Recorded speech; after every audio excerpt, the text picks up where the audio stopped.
Welcome everybody, and thank you for coming to PitchItTO City Hall, North York. It's our first time running here, and the story behind why we are actually here versus City Hall is City Hall is under renovations. So the city of Toronto put us up. They said, you know what, we love you guys. We want to run the event, so if you guys are interested, we'll run it at North York. So we came down, we thought, oh, this is a pretty cool venue. We got stands for you guys to ask questions from. So if you do have a question for any of the startups when they're finished pitching and we go into the QA, please make your way down to the mics. I'll still probably walk around, but it's another way to interact and ask questions. So the other thing that's always important to what we're doing, if you guys can follow us, add us, one of the things that we have started, and I guess that'll be my first question, how many of you guys are actual startups? Brilliant. Just what I like to see. So we have, I'm tripping over cables. If you guys go to the Slack group, and you can do this now if your mobile phones work, it's openpeoplenetwork.slack.com, and what we're doing is we're driving all of the startups into one spot. So we just created this group, and we want you guys to participate. So you guys have an ask, question, issue, I'm looking for a marketing manager, just start posting questions, and people will start answering, and we'll see how we can keep helping each other. So we find that this be a great way, we use it in our companies, but this is a great way to tie the community together. And of course, Instagram, tweet, post, all that good stuff, all of our details are there. So I know we're a bigger group, but you know what, you guys seem like maybe you've drank too much wine. So how about we all stand up? I'll tell you guys a quick anecdotal little funny thing that happened to me a few years back. Stand, man, yeah, get up, let's get some energy going. We came here to watch some pitches. So a few years ago, I was in a meeting. I walked into the meeting, I started high-fiving everybody. And everybody looked at me like, man, why is this guy high-fiving me? And I looked at it and I said, you know what, this is, the reason we're here is because we're here to have fun, learn, work together. And so I high-fived that person back, and they told me that was very unprofessional. So high-five the person behind you, beside you, wherever you like, because it's all about connecting and networking, and it's fun.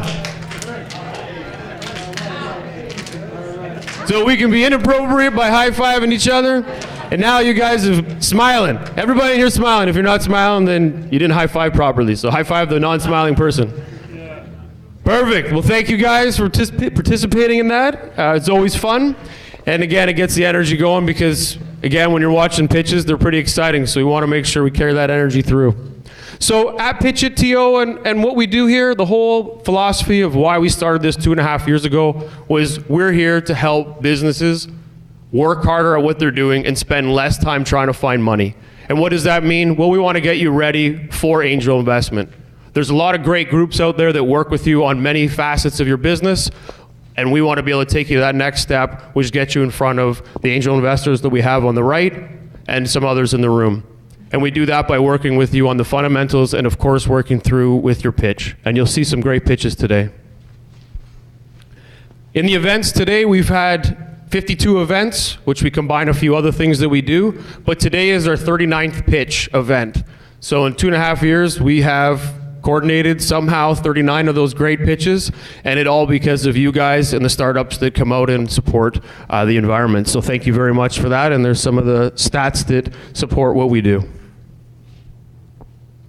Here are some of the startups that have gone through the system and pitched. You'll probably recognize lots of the names. One only because they reached out to me yesterday, which was Acto, which was great to see, and they're doing well. They raised a good chunk of money, and they're hustling forward. So lots of great brands on there, and we hope that you guys will come up and pitch one day as well. So we have to always thank our partners, the City of Toronto. They've been fantastic. We're working and looking to 2019. We'll be actually running every 2 months in City Hall. So we're pretty excited about that. They've taken us on and said, you know what, let's keep doing this and growing it. We're pretty excited about that. So that's Startup Toronto and the City of Toronto. Miller Thompson is one of our partners, and through the accelerator and in the fund side, and they come out to all our events. Alfred's been pretty amazing at helping us connect with startups, but also help the startups get off the ground too. Flow Water They're a company we invested in 3.5 years ago, and they've supported us by being the water company at every event where the city lets us have water. I don't know if they're listening, I just had to say that. And of course the Lodge, where they support all of our events that we've had, and going forward we might actually be looking at a whole new venue where we can house a few more people. So we thank the Lodge. Symbol, I believe they're in here or they're upstairs. They've always helped out all of our events as well. They've been great. And Mama's Pizza, who's provided us with pizza for tonight. I'm not sure if it's out yet or it will be out after. I believe it's after. So we'll look forward to that when we go upstairs. And my software company, Harboot Communications, well, we'll thank them for putting this all together and all that good stuff. So thank you. Round, let's hear that for them. These guys rock. So a little bit about myself. My name is Jeffery Potvin, and I own and operate Harboot Communications as well as OPN. I'm an angel investor and a few other things which we can look on LinkedIn if you guys would like. Feel free to add me. Always game to have a conversation. And my business partner, Angelo Del Duca. He is Angel Investor of the Year in 2017. He was dethroned this year, so I still think he's beaten up by that. He's still working on 19, though. He was an engineer, I guess he still is, and he worked in the startup world by working through the government for the last, I believe it was the last 17 years at IRAP, so he has a lot of background in finding money, and before that he was an entrepreneur, and he's got lots of great stories, so feel free to reach out to him. And we got to thank the team that helps support us in all of these events that we run. So Katrina, Laura, and Brian on the camera, thank you guys as well. These guys like hugs, so on your way out, feel free to give them all a hug. Thank you.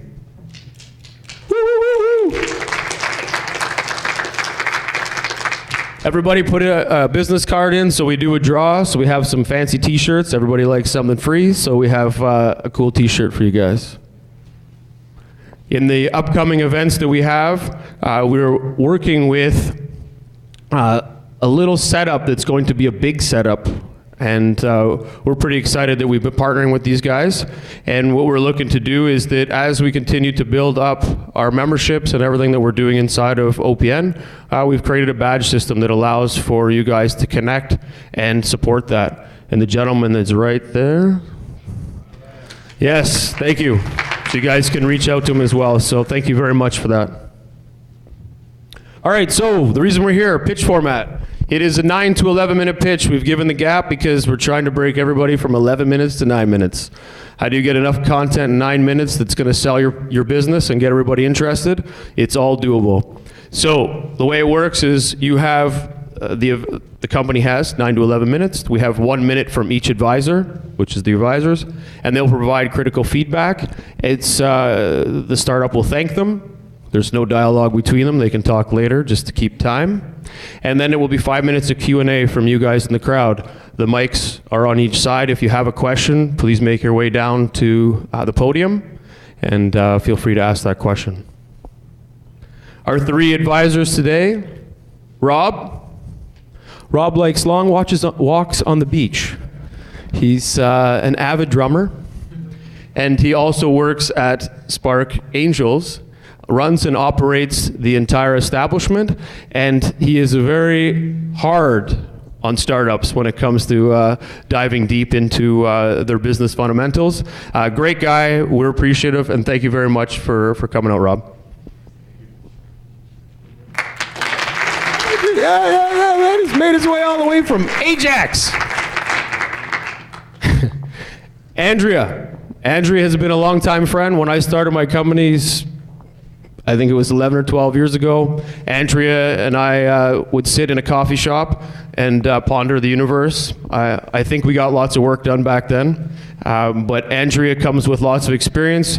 She's worked for PayPal, all the big AOLs and everybody else in the world. And she comes with a lot of business experience. And one of the things that we want to tie into what we're doing is to drive in more of those business executives to provide even more critical feedback around the startup and how they're going to make it into the market. And Andrea has a few startups of her own. I won't say startups because they're mature companies, but I can't help it. I just say everything's a startup. But thank you.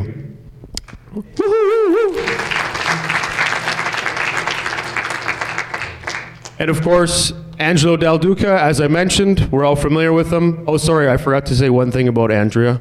Andrea is also a field hockey player, and she, I think you played on the professional Canadian women's team, correct? Well, my university. Same thing. So she's a celebrity. Oh yeah, she is actually very tough. Watch out for that stick. Angelo Del Duca as well. Angelo was informing us, as I've already given you brief details, but the one thing that became quite interesting about Angelo is that Angelo felt that when he was growing up, he wanted to be a mermaid. No. It was a marine biologist. I just had to throw in the mermaid so that we'd all remember that. But Angelo's a good guy, and he's also got some great feedback to all the startups. So looking forward to hearing you guys as we get started. And thank you for coming.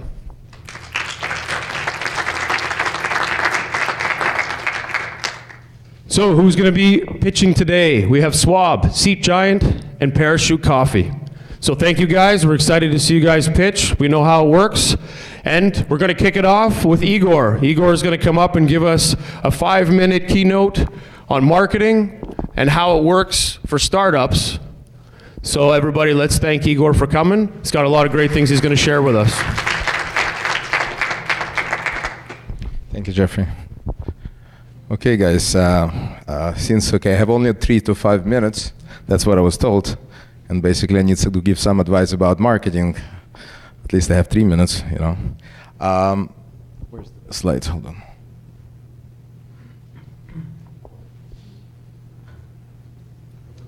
Okay, what I would like to tell today, guys, about importance of leverage, how to do strategy for and validated strategy for startups, because the important part, you guys trying to pitch and get more investment, and it is very important how you incorporate strategy, marketing strategy into your pitch. And one of the things that are very important to understand is that if you have validated strategy, marketing strategy for your business, it only going to make investors very confident in your vision, because you're the one, okay, that know about your product, about service, why is your product better than other companies, okay, but important to have investors to be confident, and as a result, you're going to end it up with more money and giving less percentage. That's one of the important things. What it means, okay, the validated strategy, because a lot of companies, they confuse the definition of marketing strategy. So it is important that you create marketing strategy by doing a lot of things such as current state analysis, SWOT analysis, content strategy. You analyze all your competitors, you analyze what they say, what kind of content, and you really document everything. After that, okay, you do validation. What is the validation? You must define channels, depends on what your product is, service is, and basically run test campaigns, depending again on your budget, depends how much money in your possession. Once you do the validation, you go back and do adjustments with the strategy overall. And the important things that to understand is that once you do the validated marketing strategy, it's pretty much important to who's going to do it for you. And a lot of misconception about different professionals that claim I'm as a marketing strategist, and a lot of startups, they ended up doing it with amateurs, I would call it. Okay, people, some people that know pay-per-click, some people that know social media, and they call themselves marketing strategists. So it is important, guys, that you choose proper marketing strategists that really know your industry, and because if you do mistake, okay, obviously investors, they can sense it, they can see that it's amateur strategy, and it's eventually you're gonna get less money if you're gonna get any. So that's the advice that I would like to give today, and about, again, importance of marketing strategy and the validation of it. Okay, so good luck with your pitch, and have good presentations.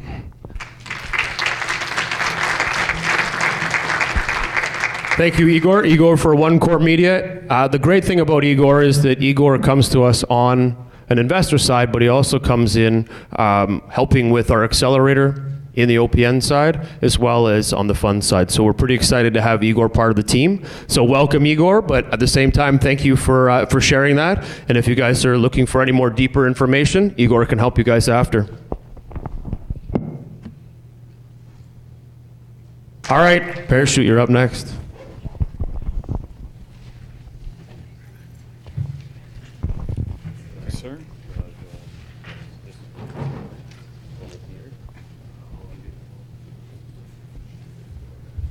Hi, everyone. Thanks, Angels. Thanks, Rob. Thanks, OPN, for being here and setting this up. This is a really impressive turnout. All of the booths in the back were extraordinary, and we're so glad to be here. We're Parachute Coffee. My name is Michael. I'm the CEO. Beside me is Yehia, our COO, and beside him is Jake, our CCO, which stands for Chief Creative Officer, the brand architect. As we go through this, you'll see that that's a big part of what we're talking about here today. Oh, all the secrets.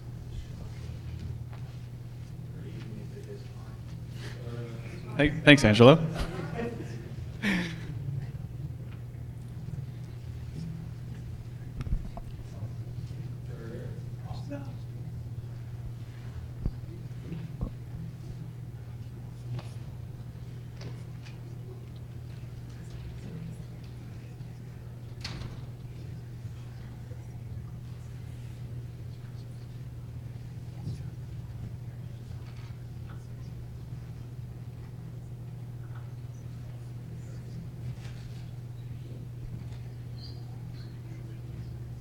While you're waiting, if you have a smartphone, you can actually log into www.parachutecoffee.com. We probably won't have an opportunity in the 10 minutes to actually go through the site experience or the user experience, but I would encourage you to check it out right now so that you get an understanding of what we're talking about.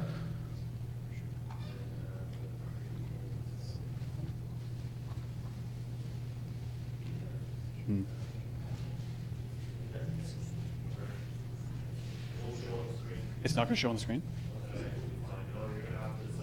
Okay.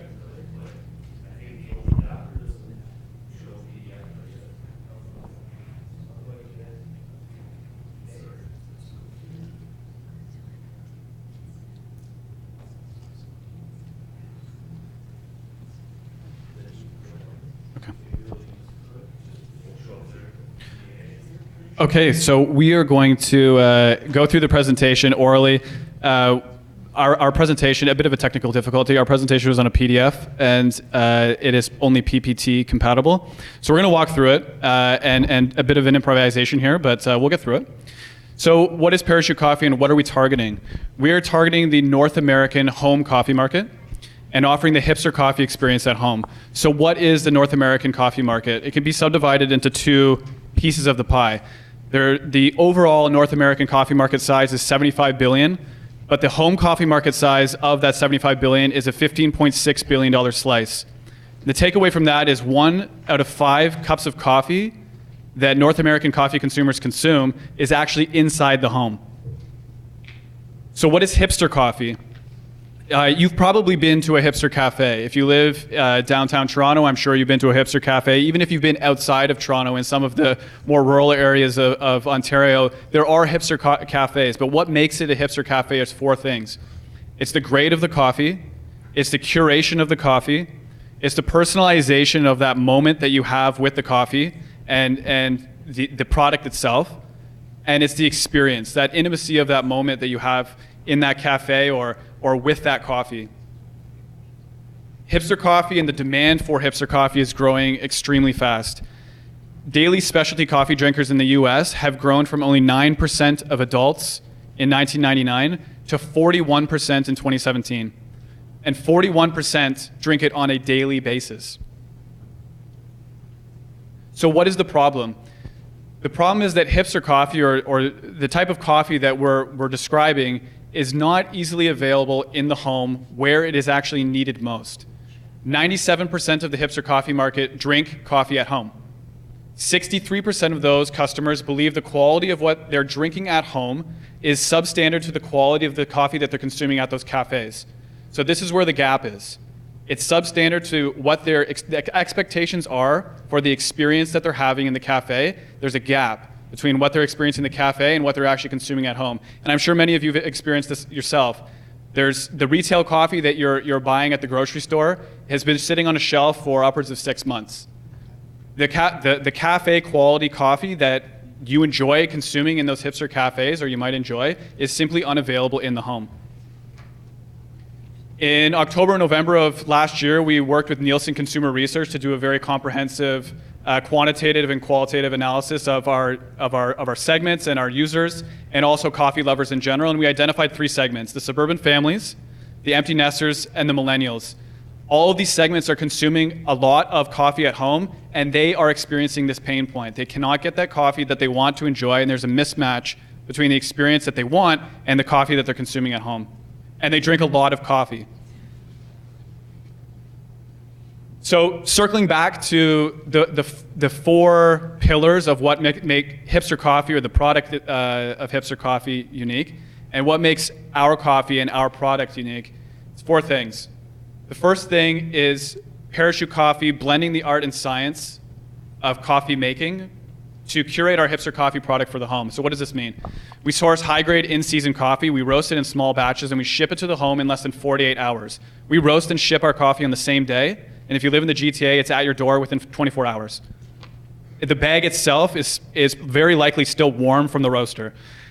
We design, test, and document our own roast profile, which is something that we have designed ourselves, and it's actually what we consider to be proprietary, to ensure a consistent taste and a mastered product. There's consistency in the taste, there's consistency in the freshness, and our users are looking for that. And the pièce de résistance, which is hugely important, I think, and something that we'd like to share with all of you, but is on this screen. What if I just turn it around? Why don't you just, guys? Okay. Jake is also happens to be a very technical Mac user. So in January and February of this year, we worked with an award-winning agency in Germany to actually develop our product pack. There it is. We did it. All right, Jake.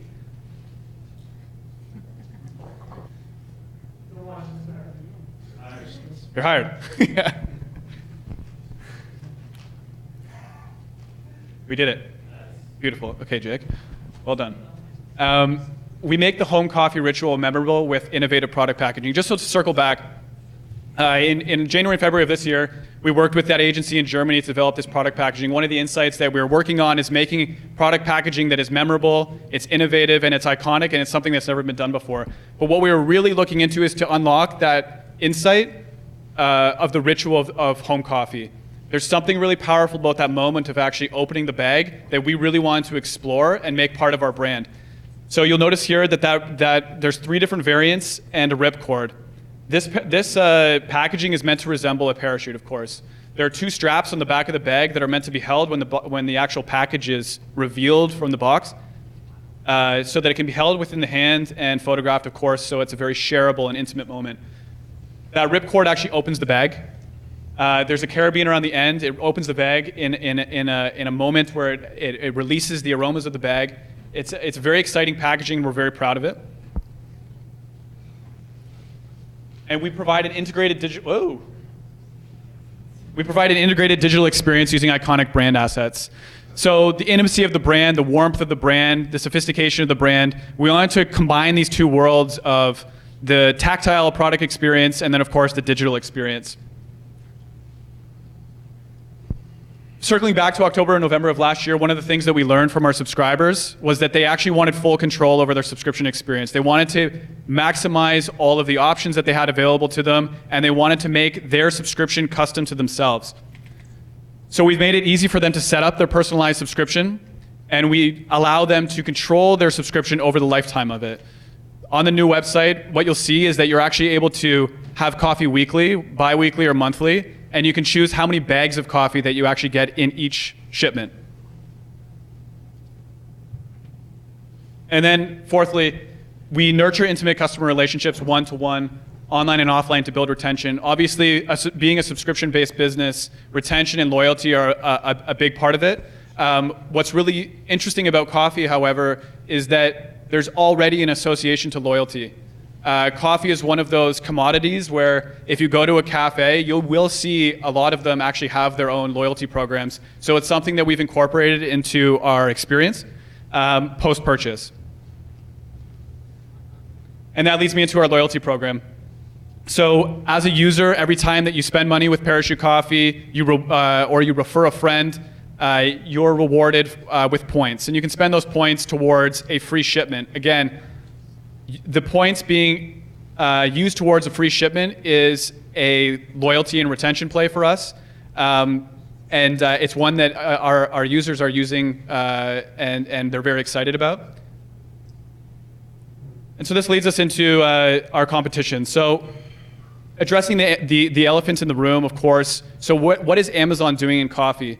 What's really interesting is that 3 of the top 5 highest selling brands, grocery brands on Amazon right now are actually coffee brands. So it's evident that coffee is a commodity that's easily understood to be purchased as an e-commerce type of experience or an e-commerce purchase. What Amazon doesn't do is any of the post-purchase or pre-purchase relationship building, and they don't have a mastered product. The coffee that has been sitting as inventory in the Amazon warehouse has been there for God knows how long. It could be anywhere from 6 months to 2 years. The integrated brand assets are obviously non-existent. The personalization that Amazon allows is insignificant compared to what we allow as part of our experience. And the intimacy of that customer relationship is obviously something that's lacking. The coffee purchase begins and ends at the checkout. This is very much like a transactional e-commerce experience. You can say the same about Keurig Green Mountain. Starbucks checks 2 of the boxes. Local roasters, those ones that we were just speaking about, they do have a mastered product. They have the freshness, they have the high quality product, but what they don't have are integrated brand assets that live online. They don't have a highly personalized experience where the user is actually able to control the frequency and the amount of coffee that they're receiving each month, or each week rather. And the intimacy of that customer relationship, again, very similar to Amazon, actually begins and ends at the checkout. Blue Bottle is our closest competitor based out of Oakland, California. They were acquired by Nestle in October of last year for $735 million. They had 12 cafes and a very well-developed e-commerce experience. But what they didn't have was a highly personalized experience post-purchase, and the intimacy of that customer relationship, again, it began and ended at the checkout. And so I'm going to pass the mic to Yahya, who will speak a bit to our unit economics and take over for the rest of the presentation. So in terms of the unit economics, we are currently able to make 40% of gross margins. And the beauty of our model is that with economies of scale, we can even optimize more. The breakdown of our costs are mainly the cost of coffee and the shipment. Those are the biggest 2 bulks. We've managed to reach a $6 cost of shipment, which is something that we try to do by skewing our demand more towards the GTA, which is where we ship, and capture market share first in that market and then branch out. In terms of the marketing economics, the lifetime value of our customer is $250 in terms of gross profit. And we spend 10% of that on maintaining or paying customers back for their loyalty. So in terms of the retention and the loyalty program, that's what we spend. And the blended cost per acquisition for us currently is $25. And again, this model is, and those numbers can be further optimized. So 2017 has been a great year for us. We managed to grow 145% in year-on-year revenue. We had 66% in lifetime value increase and a 23% increase in the transaction size. 2018 has been even a more exciting year because this has been the build year for us. So we've managed to raise $300,000 in pre-seed funding. We've spent that money on the website that you guys can see. And we've designed the new packaging. So we've revamped our value proposition. And we've opened a $200,000 of bridge round to kind of invest more on growth and take that model to the next level. So I don't want to waste your time with that slide, but the essence of that slide is that in 2018, we've spent money on website design, the packaging design. We've spent some money on digital marketing. And we've also spent some money on the operations runway, so to be able to get the inventory and the packaging in place. In 2018, we project to need more money. Sorry, in 2019, we project to need more money for digital marketing and to grow the team and to establish the operations more. So this is our team. Jake is our CCO. So he's the architect of the brand, and he's the mastermind behind everything you see. Mike is our industry expert. Mike knows everyone in the industry on first name basis, and he's also a coffee expert. So he curates our product, and I kind of manage the operations and finances and so on. And this is our background. This is the team of our team of advisors. So we've been lucky to work with this team who's been supporting us on all fronts of the business. And we wanted to show you our website, but I don't think we have time. So if you guys can look at the website and check those things out, you'd be able to see what we just presented. Thank you. Thank you, guys. Thank you, thank you, thank you. Rob, do you want to kick it off?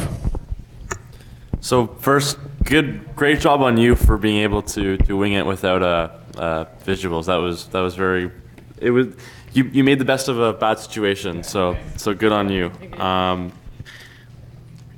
So I think when you talk about roasting in small batches, I think one thing that you should just touch on is how you're gonna manage the scalability issue, especially when you're talking about the shipping costs being low and your margins being 40%. How does that look when you actually start scaling it, internationally or even just Canada-wide, or however you plan on expanding? But that's just something to keep in mind of how you scale it when you're doing in such small batches.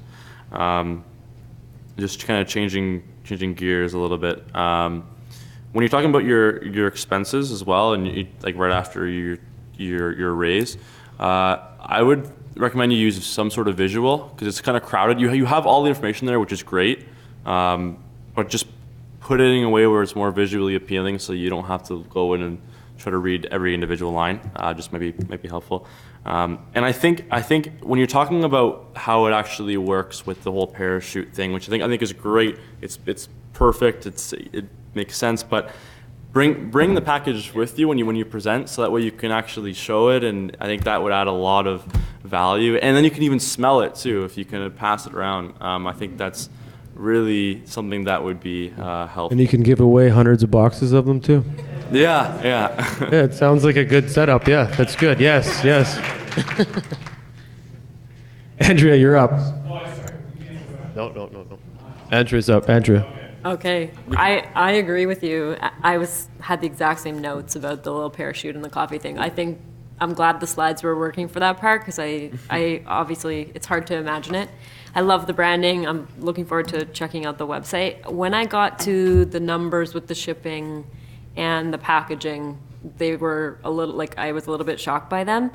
I kind of wondered too, going forward, given who your target market is, I think you're going to start to see that people don't want a lot of packaging. So I think there's like, as you kind of innovate on that side of things to get that shipping cost down and to also reduce the amount of stuff that's using, I think you're going to have to get creative. Like if you have subscription models and maybe the delivery is not through Canada Post, but it's actually a courier similar to like some of these food, delivery services, is can you have that box that's reusable that gets picked back up by that same courier or something, so that you're reducing and reusing and recycling. I think that's going to fit well with your demographic, but also might reduce your costs as well. So there might be some unique delivery mechanisms that can kind of get those numbers into line, but that's me harebrained scheming, not knowing the exact answer for you. But again, yeah, I think you did really well as the slides aren't working. I'm sorry you didn't fix that earlier. You should feel free to jump in. Yeah. You should feel free to jump in. But again, I agree with the feedback on the numbers. It was a little overwhelming to see, and I think there were some really good nuggets in there that you might have pulled out kind of like as bigger statements. But other than that, really good. Angelo. So good job under difficult situations. What would have been great, actually, before you jumped into your presentation, is that if all of us had coffee right now, because I'm dying for some coffee. And a lot of good points. I think you've demonstrated to a large degree and really echoed what Igor was really talking about, and emphasizing how important and critical it is to establish that brand. And I think you've done a really good job on that, not only from the look and feel of your presentation, but the packaging that you showed. And I have gone through the website, and the website is amazing. So those are all elements that will create that stickiness for you, which is important. So that's great. What I would like to see is more on the scaling side and the projections. I think it was light on that, and I know that there's a limited time frame, but a summary would be really good to provide some sort of anchor as to what are we talking about. Are we talking about $100 million potential, or are we talking about a very niche and enjoyable business, but not necessarily a scalable business? So those are the things, and I know it's there, but the presentation just needs to flesh it out. And also look at some of the potential as you scale and going beyond the local, and local being Canada, not just the GTA, but how do you reach out to other markets, and whether you're going to be looking at franchising your model to others, to ensure that you maintain that brand that's keeping you at the top, right? The freshness, the delivery, the loyalty, all of those things. And how does that occur in France and California? Perfect. And last thing, in your projections there where you talk about, don't want to go into a lot of detail, we'll be doing the DD next week, and we will be going through in a lot of detail. So. Perfect. Thank you very much, guys. Questions from the audience?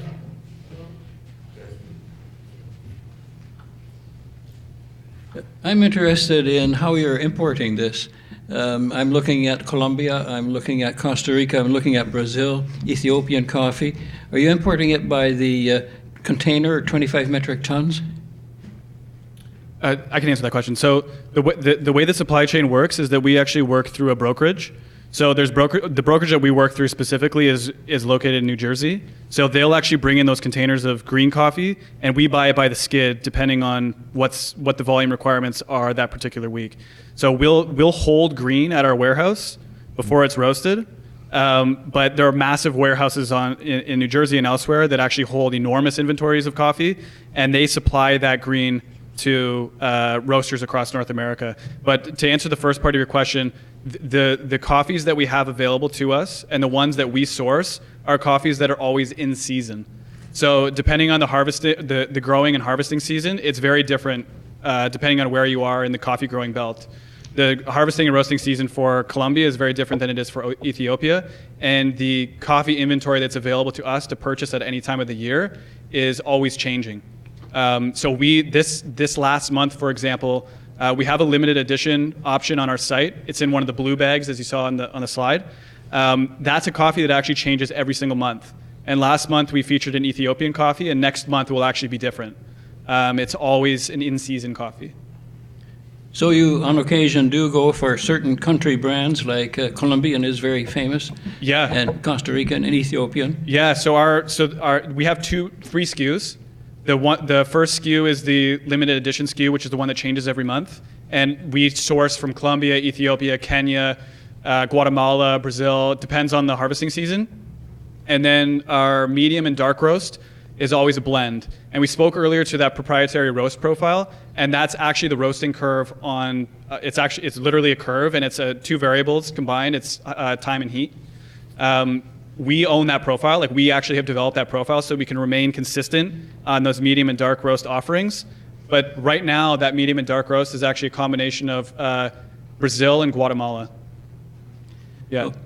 With that interesting variety, I'd almost say that you could have, like, you open up your cupboard and you got 10 different vitamin bottles. Yeah. It'd be much nicer to see 10 different types of coffee. Wouldn't it? And you get coffee in your mail instead of bills. This is all good.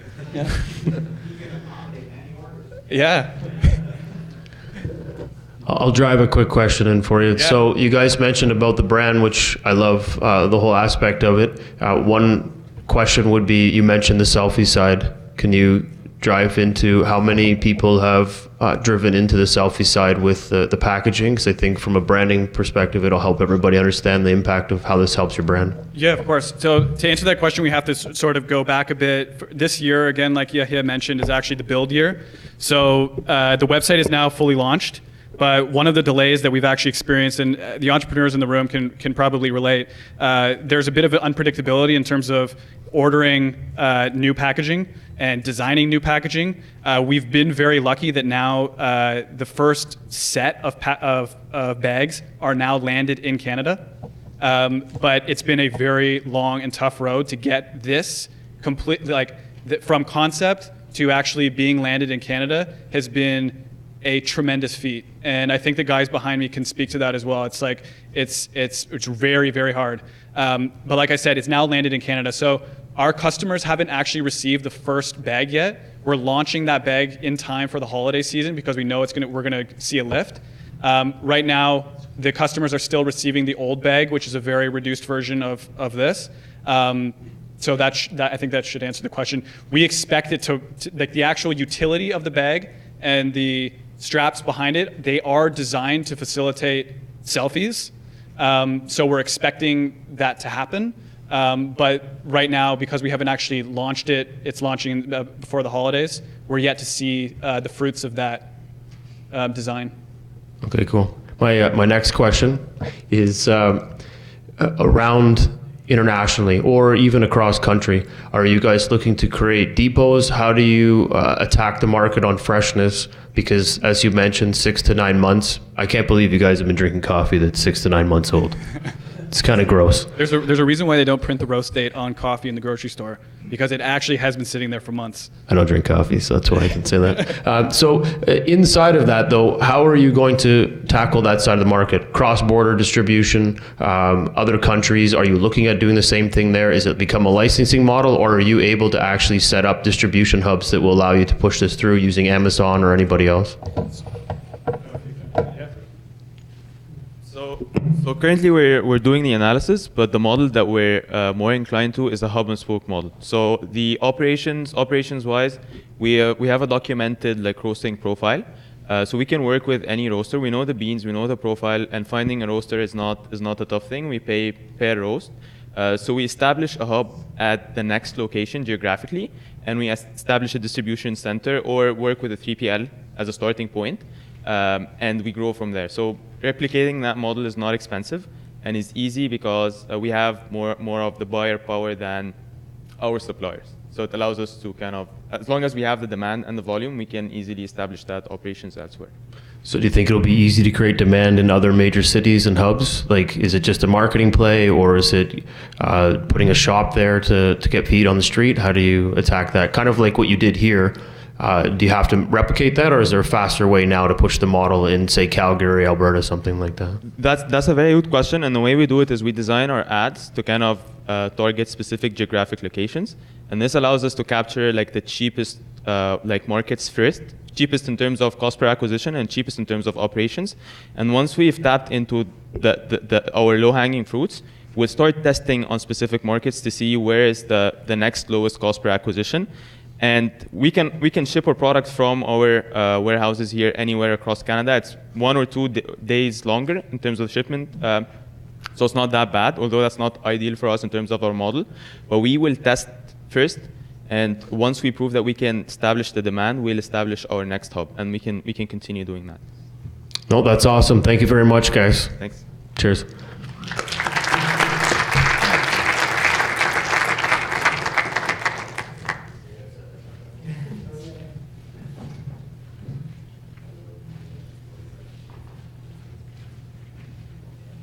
So I'm thinking you guys have to start a big marketing campaign, golden parachute, and if you get that golden bag, I don't know, you get like 10 grand or something, but you guys could set something up. Or maybe DB Cooper, you guys could do that whole thing around it, share the whole story, use your parachute coffee as that whole DB Cooper side, and maybe tie that in. You guys know who he is and figure out who he is or something. I don't know. Big marketing thing.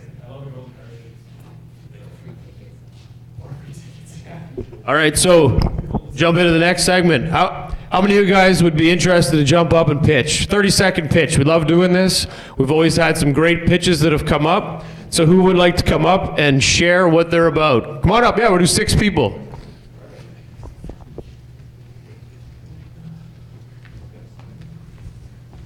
It's our way of hunting the crowd for startups. I was waiting to see if anybody else would go. I always go. Hey, that's all right, man. That's all right. That's all right. Come on, there's some other people up there. Females, come on, you guys. I know people that have businesses out there. Come on. Brilliant. All right, so here's the deal. You got 30 seconds to say your name, what your business is about, and why you guys rock. Oh, you got 30 seconds. Good thing is that I don't mind cutting you off at 30 seconds. All right, ready? Oh, you don't want to start? All right, Alex, you ready? Hi there, my name is Alex Todd. The company is Reliably Me. We are developing a social credit system to reward people for their authentic self and social worth by following through on their commitments to volunteer at events or attend events. They build a social credit on a blockchain and earn badges related to the nature of the commitments that they're making. And this gives them easier access to employment, housing, credit, insurance, and housing, I say, schooling. And your name is? Alex Todd, reliablyme.com. Thank you. That's 30 seconds. That was good. All right, you're up, sir.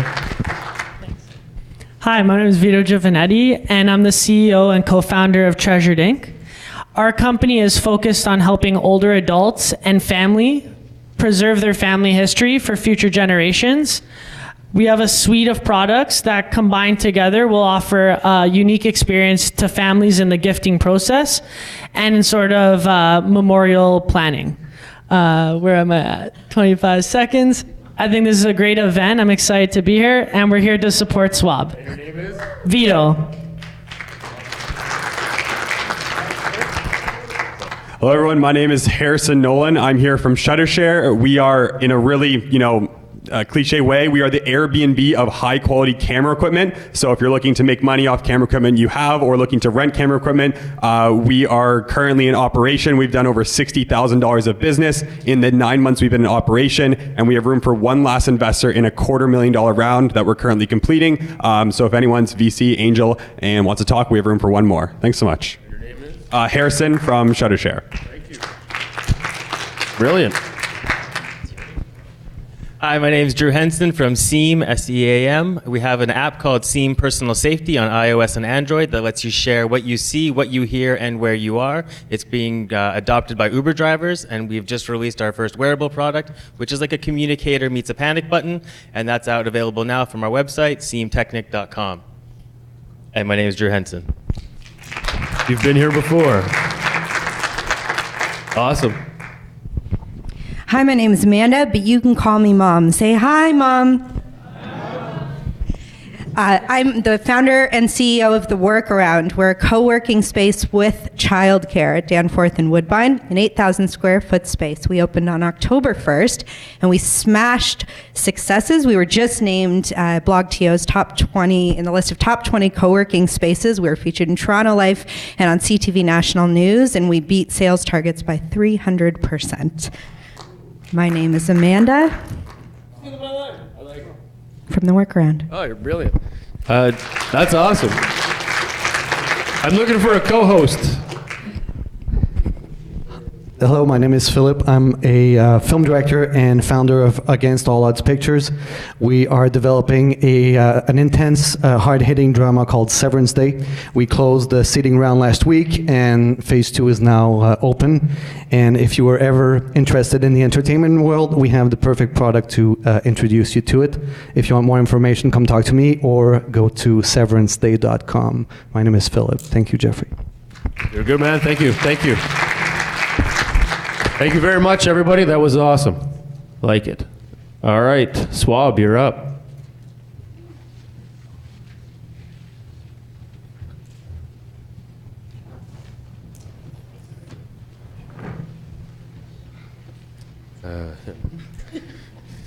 Let's just find out.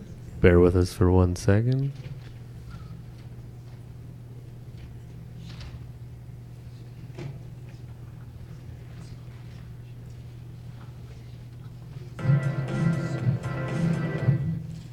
Yeah, just double click it. Yes. Thank you.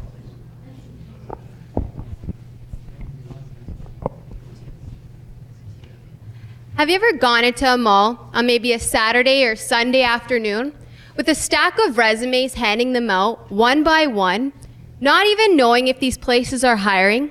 This past year and a half, we spoke to over 5,000 students and found that even though we are living in such a digital world, this is still the #1 way on how students look for jobs. Hello everyone, my name is Stephanie and I'm the co-founder of Swab. We help students find employers and we help employers find students. Swab is designed to make the job searching for students easy and recruitment for employers even easier. A common theme we found with students is that they feel that looking for a job is time consuming. They also told us that it's a frustrating experience when they go into a mall, for example, handing in their resume, not even knowing if these places are hiring. They also told us that they feel that when they give their resume to a store manager, their resume is being tossed in a pile. With Swab, we show students the jobs that are available to them in their area, and students are able to look for a job anytime and anywhere. And for employers, we are putting the right audience in front of them. These are the candidates that they're thinking about when they're posting these hourly rate type roles. So how does it work? On the student side, a student will download the free app in the App Store, answer a few simple questions, then they can upload their resume, then we ask them to put in their postal code, which will help filter jobs in their area. And then, like Tinder, jobs will appear. If you do not want to apply to the job, you would swipe left, and if you do want to apply to the job, you would swipe right. How it works on the employer side is we built a website specifically for employers. Employers will pay a monthly subscription fee in order to get access to our employer dashboard. We built our employer dashboard with McDonald's HR department and Recipes HR department, which was formerly known as Kara. Once an employer gets access to the employer dashboard, they're able to post jobs, remove jobs, screen candidates, and even call candidates in for an interview, all on our website. So everything is centralized in one location. Turnover is 70% per year, and over 1 million students in Canada hold a part-time job, and over 20 million students in the United States hold a part-time job. So, if we assumed we had 100% of this market, that's an annual revenue in Canada of $19 million. And in the United States, it's $315 million annually. Now, if we want to scale back and assume we have 10%, That's 1.8 million annually for Canada and 31 million annually for the United States. Here's a list of a few of our competitors, but what makes Schwab unique is the fact that we are the only ones who are targeting hourly rate type roles. We have targeted posts. So what does this mean? Tim Hortons came to us and told us that when they post a job on Indeed, for example, for a location in Toronto, they were getting applicants from Vancouver. So what did we do? We listened to their feedback and we created something called maximum applicant distance. That way, when an employer is looking to post a job, they could select if they want candidates applying within 5 kilometers, 10 kilometers, 15 kilometers, whatever it may be. So only those candidates within that area will be able to see the job. There was a problem, and we created a solution. We have quality candidates versus quantity. So with Schwab, these are students who are eager to work, who need the work experience, who are tech savvy, versus other job boards where you could get hundreds of applicants, but really only a handful are qualified. We have filters in our website which will help reduce admin time, and Schwab is a set price. So employers know each month exactly what they are paying for, versus Indeed, for example, which is pay per click. So you may have an ad that's live, people clicking on it, not even necessarily applying to your jobs. And guess what? At the end of the month, your bill is unknown. With Schwab, you know exactly what you are paying for.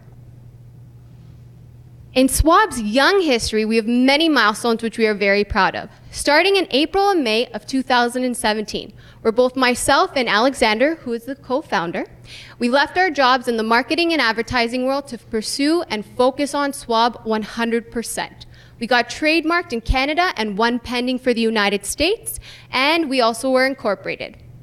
In November, on November 1st of 2017, Schwab officially launched in the App Store. We got accepted into the Mars Start program and also into Venture Lab. In December, we created a partnership with Next Steps, which is affiliated with Employment Ontario and the Toronto District School Board. We felt that this was a great strategic partnership for us because these are students who are looking for jobs. We were nominated for the Canadian Startup Awards, and we were Demo of the Month at PitchItTO. Between January to April of 2018, we worked hard to get in front of as many employers as possible, where we signed 53 employers. We hired our first 2 interns, and we got a grant from the Starter Company Plus program and a loan from Futurepreneur. And we were also able to meet Toronto Mayor John Tory. In May, we won Sir Richard Branson's Pitch to Rich contest. And in June, we were able to expand to Alberta and British Columbia. And we did a live TV interview on BNN Bloomberg. And we also were interviewed on Amber Mack's podcast called The Feed. In August of 2018, we reached over 10,000 downloads. In September, we completed our Accelerator Up program at York University. And we were on the Marilyn Dennis Show with our episode airing yesterday morning.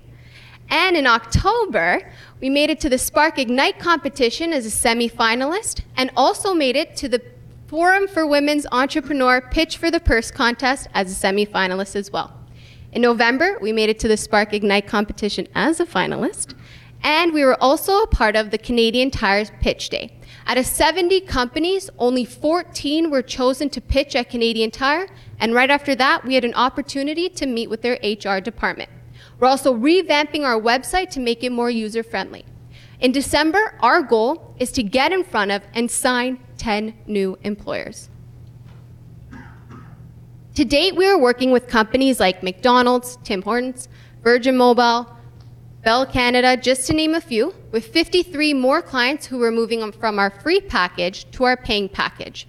On average, it takes about 6 weeks to hire somebody, but Pizzaville, one of our clients, hired someone within 2 weeks. We cut the hiring time by more than half.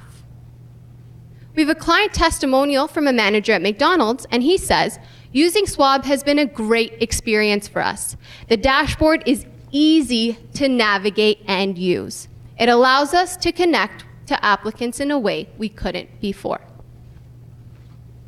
We have 11,000 plus users, and we're across Ontario, Alberta, and British Columbia.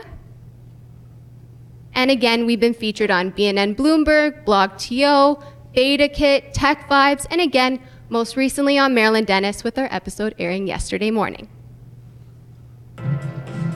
In May of 2018, Schwab captured the attention of Sir Richard Branson. Out of thousands of entries across Canada, Sir Richard Branson personally selected Schwab to be his first ever Canadian company to win his Pitch to Rich contest. Here we had an opportunity to meet Sir Richard Branson, and we also won $10,000, which didn't hurt. Today, our team consists of myself and my brother Alexander, and we both share the title of co-founder. My background, I went to York University where I studied business, and I specialized in law and communications, and I fell in love with the communication side. After completing York University, I went to Seneca College where I studied creative advertising.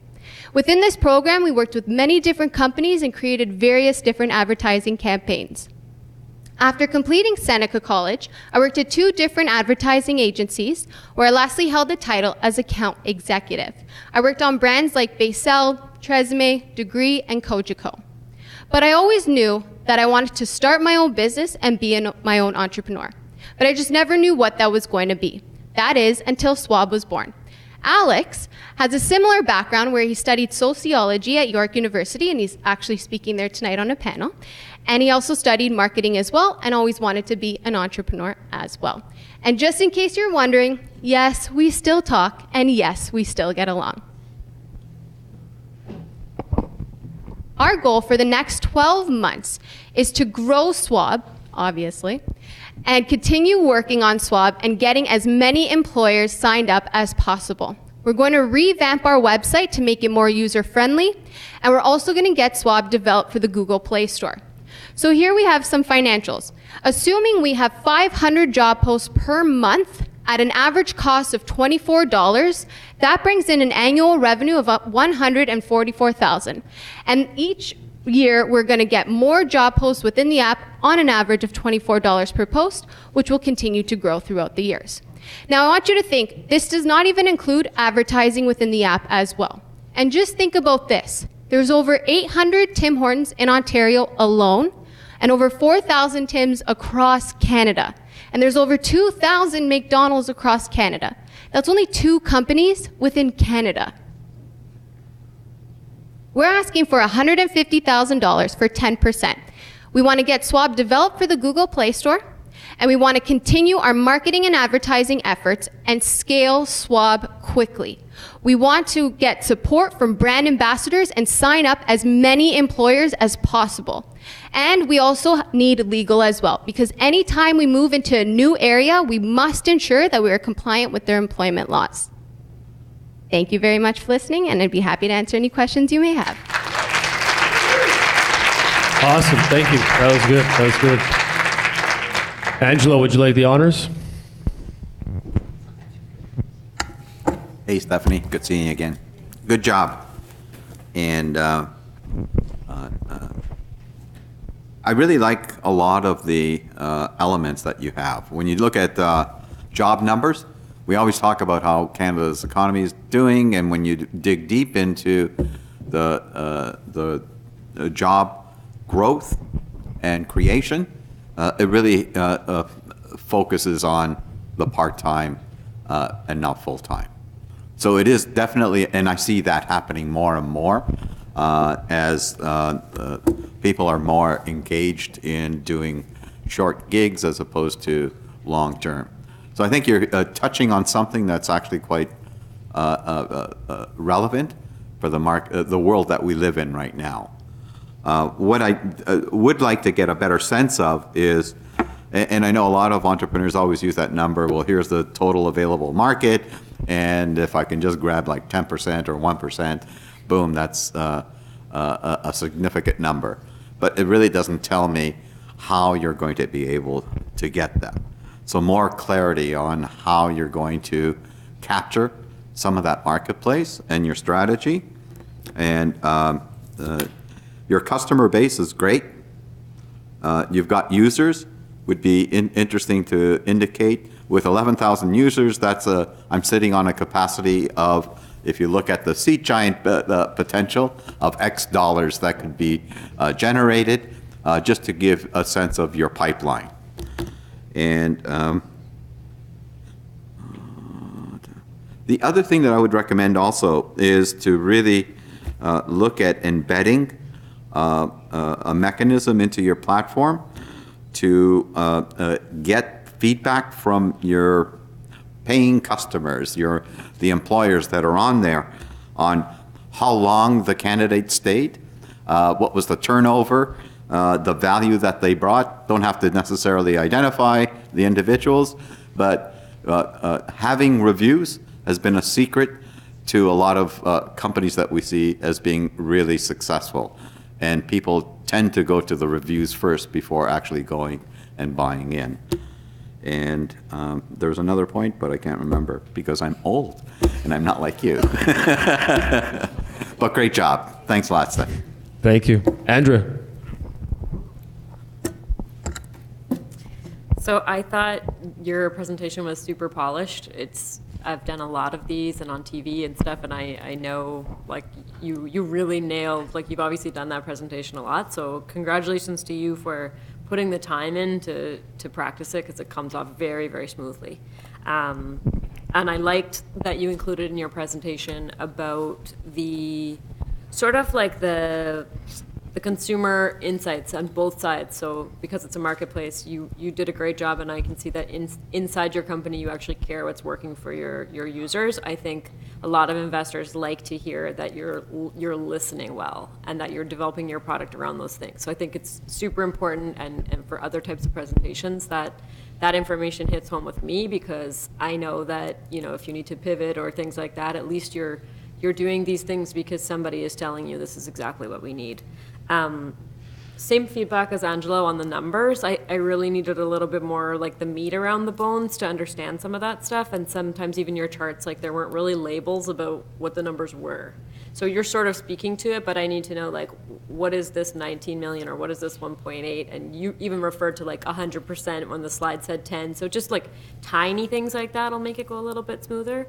And I think similar feedback about turnover and retention. So I think that's going to be a major pain point for the employers that you're talking about. And you have some really good, you've already built in some really amazing ways that you can get better quality candidates for the employer, which I think is going to, you know, turn into people staying longer.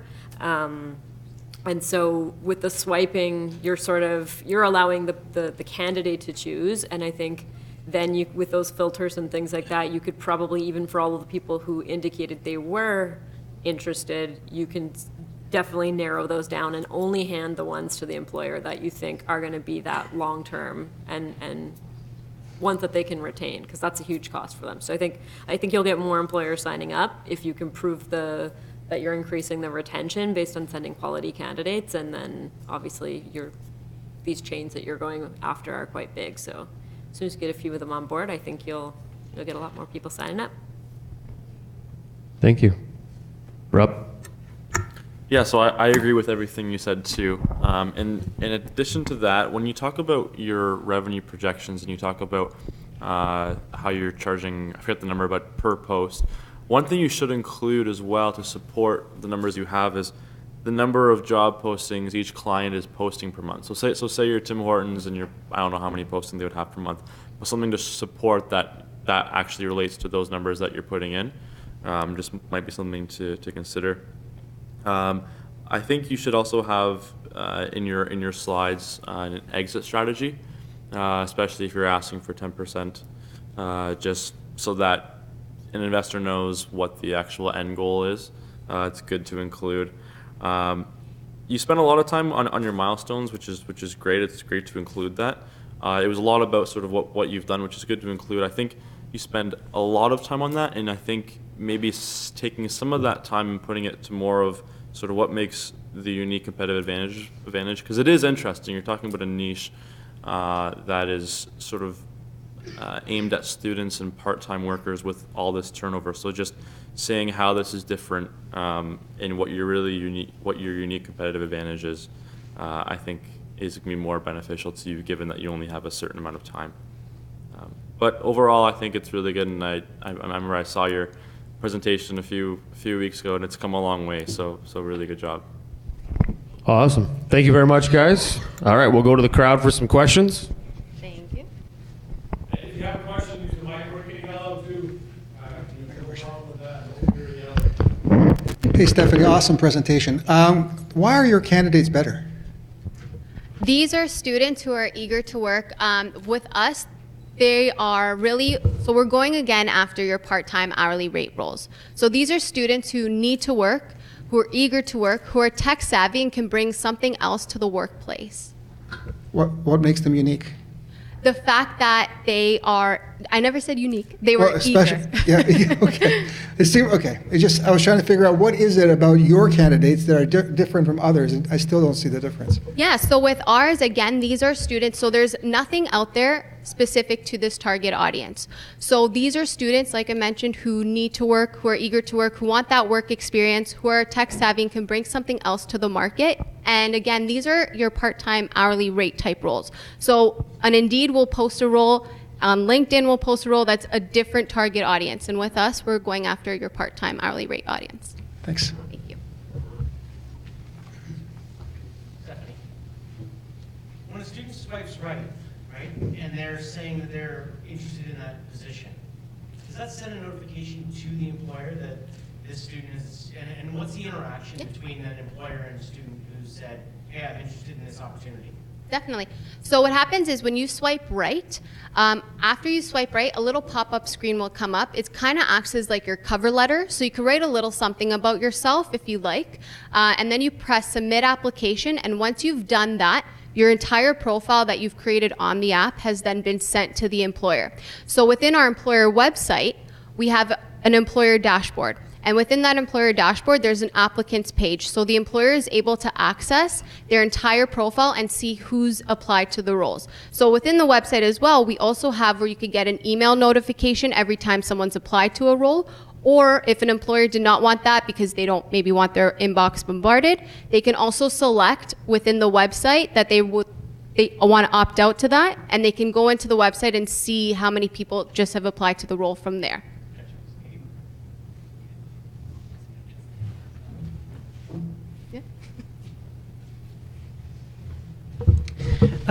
Just as a parallel to something like Tinder, like with the same gestures and stuff, like I always see kind of Tinder as like you're trying to hide a lot of the information. Like if you had attached a reputation to Tinder, I think the business would collapse. Like for something like Uber, it's like the opposite because you want to know that your driver is like reliable and stuff like that. Is there like a direction that you're kind of finding the business position in? Like, I guess what I'm asking is like, how sticky is that moment of wanting a job, opening the app and flicking around because like you want to be richer, or whether it's like an actual sort of like formal like event, I guess. I would say it's definitely a little bit more formal. These are students who, so the reason why we use the Tinder reference is because we're going after an audience who has, they want information like this. So when I could capture their attention and say it's Tinder for jobs, they get it right away and it's relevant to them. People could be walking, we're in schools constantly, people walking by us and we could say Tinder for jobs, they're like, oh, okay, cool, yeah, I could download this. And I think with us, when you're swiping right on a job, you're actually being serious and you want to apply to that job. So this is a new way for them to look for work. And honestly, the feedback we've been receiving from students has been incredible because, again, referring to one of the pain points was that they feel that going into a mall, for example, and handing in their resume, not even knowing if these places are hiring, is a pain point for them. So when we show them the jobs that are available to them within that area, they love that. Cool.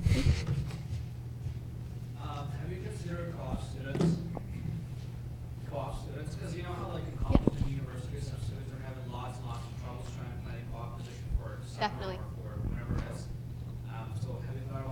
For sure. We're definitely actually trying to get internships within the app because we want to show students and give them every opportunity as much as possible. So that is something that we are looking into. Any other questions? Yeah, go ahead. More of a comment, but I think to that Uber point, it'd be kind of cool, and maybe they already do it, but if they actually rate it. Like, so back to what Angela was mentioning before, that is something that we're in discussion about, where there could be maybe a rating system where you can possibly rate your employer and possibly rate the student as well. Because these students probably recycle and Tim Hortons well, yeah. this year, next year's McDonald's. Exactly, right? exactly. So that was something we were talking about. Cool. I have one last question. Yes. As Rob was talking about everything that you've done to get to where you are today, what does the next 6 months look like outside of revamping your website? How are you attracting and what are you going to be doing? Are you doing showcases at colleges and universities and high schools? What are you doing to get people ramped up and excited about what you're doing? Definitely. So we're constantly in colleges, universities. We were at the Student Expo a couple weeks ago. We go into a lot of high schools. We do classroom demonstrations all the time, really going to different job fairs. We just do anything to get out there. We're here tonight too. And with employers, we like to go and meet them. Obviously, we don't like to say we're harassing them, but it's hustling, calling, emailing, LinkedIn, and we want to get a lot of brand ambassadors. So there's a lot of students actually that need co-op opportunities, and we actually have next week a few interviews with potential interns to use as brand ambassadors at the schools and also to help us sign new employers as well. Thank you. And no one's going to ask me what SWAB means? It's swipe and job combined. Thank you. Awesome. Thank you. That was brilliant.